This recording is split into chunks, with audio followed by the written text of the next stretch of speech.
sudah vaksin, aman nih. Oh no! Lalu, kapan kita bisa lepas masker setelah vaksin penuh COVID-19? Di Brisbane nggak ada kewajiban pakai masker. Sudah berarti berapa? Hampir 10 bulan nggak ada kewajiban memakai masker di sini. Kecuali ketika ada kasus di mana ditemukan klaster. Nah itu pada periode di mana pemerintah melakukan testing, tracing secara masif, itu semua yang keluar rumah diwajibkan memakai masker. Bayangkan dari satu kasus positif, di sini bisa tracingnya itu 19.000. Melepas masker bisa dilakukan jika pandemi virus corona di sebuah negara pada level terkendali. Misalnya, positivity rate di bawah 3%. Indonesia masih di atas 10%, hingga kita berharap besar pada vaksin. Tapi, ada masalah lain. Satu survei dari Kata Data Insight Center menunjukkan semakin muda, semakin besar persentase yang tidak mau divaksin dan belum memutuskan. Gen X tidak bersedia sebanyak lebih dari 6% dan belum memutuskan sebanyak lebih dari 28%. Milenial tidak bersedia lebih dari 12% dan belum memutuskan lebih dari 33%. Dan yang terbanyak, Gen Z tidak bersedia hampir 15% dan belum memutuskan hampir 37%. Dengan semakin banyak atau setidaknya dalam jumlah signifikan saja dari orang dewasa muda ini tidak mau ragu-ragu atau menunda untuk divaksin, ini artinya sudah secara signifikan juga mengurangi target cakupan dari vaksinasi. Dan artinya lagi berarti target untuk ke arah threshold ya, bukan herd immunity, baru threshold herd immunity itu nggak tercapai. Kalau begini, kapan bisa lepas masker setelah vaksin? Aha! Dok, Pusat Pencegahan Penyakit Menular atau CDC Amerika Serikat menyatakan kalau kita sudah divaksin penuh, bisa ketemu dengan orang lain yang sudah divaksin penuh juga di dalam ruangan lagi. Apakah ini bisa diterapkan di Indonesia, Dok? Saya tidak dalam posisi merekomendasikan ya dalam konteks Indonesia.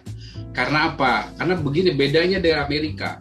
Amerika itu sudah saat ini bahkan mungkin dari 1 dari 4 orang, bahkan mungkin sekarang sudah 1 dari 3 orang kayaknya arahnya. 1 dari 3 orang Amerika itu sudah divaksin. Sebenarnya untuk di CDC itu kenapa rekomendasinya keluar? Karena memang di penelitian vaksin Pfizer dan Moderna yang di dunia nyata itu sudah menunjukkan vaksin RNA itu sangat berpotensi untuk menurunkan angka kasus COVID yang tidak bergejala. Jadi artinya kemungkinan penularan juga akan turun kan, karena yang bergejala turun resikonya, yang tidak bergejala juga. Nah makanya CDC berani membuat rekomendasi untuk sedikit pelonggaran. Apakah itu bisa diterapkan di banyak negara termasuk Indonesia? Belum tentu. Yang pertama, Indonesia vaksinnya beda. Yang kedua, penelitian mengenai efektivitas dari vaksin yang di Indonesia, apakah bisa mencegah tertular dan menularkan, itu juga sampai saat ini kan belum ada. Saya nyari loophole untuk bisa lepas masker, nggak ada ya dok ya? belum ada.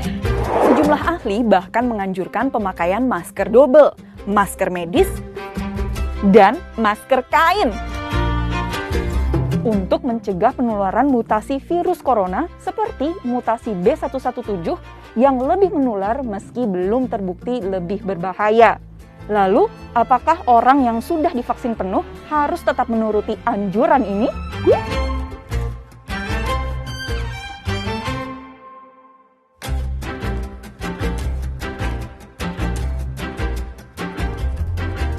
Kalau misalnya ditanya apakah kita butuh double mask, ya butuh jelas ya, maksudnya karena kita nggak tahu tadi resiko penularan gimana, karena sejauh ini vaksin baru bisa terutama melindungi diri kita sendiri. Efeknya untuk kita terinfeksi dan menularkan ke orang lain itu kita sama sekali belum tahu. Jadi tetap sama anjurannya baik yang sudah atau belum divaksin. Beberapa negara Eropa seperti Jerman mulai awal tahun ini mewajibkan penggunaan masker medis seperti N95 atau FFP2 di tempat umum. Apakah itu berarti kita harus berdamai dengan kenyataan bahwa kita harus tetap memakai masker sampai batas waktu yang belum ditentukan? Jadi ketika sudah divaksin, apalagi sudah 2 kali ya bagi yang vaksin yang memang 2 dosis, itu pertama harus disyukurinya karena berarti dia punya proteksi. Karena itu akan menurunkan angka kesakitan dan kematian. Nah, dan itu harus direcognize oleh setiap kita yang memperoleh vaksin. Nah, yang bisa kita lakukan tuh mau nggak mau cuma menunggu. Nah, tapi apa yang kita tunggu? Yang pertama itu adalah studi vaksinnya di dunia nyata. Jadi itu yang paling penting sebenarnya. Contohnya, gimana kemampuannya untuk mencegah COVID tidak bergejala, gimana efektivitasnya untuk mencegah penularan terhadap COVID, itu yang kita tunggu. Kalau memang hasilnya bagus, ada kemungkinan orang yang sudah divaksin dengan kondisi-kondisi tertentu bisa ada pelonggaran protokol kesehatan. Dengan laju vaksinasi dan pengendalian pandemi yang berbeda-beda, pelonggaran protokol kesehatan di setiap wilayah bisa jadi berbeda-beda. Jadi kita tetap harus menuruti aturan negara masing-masing. Sudah dengarkan apa kata dokter tadi?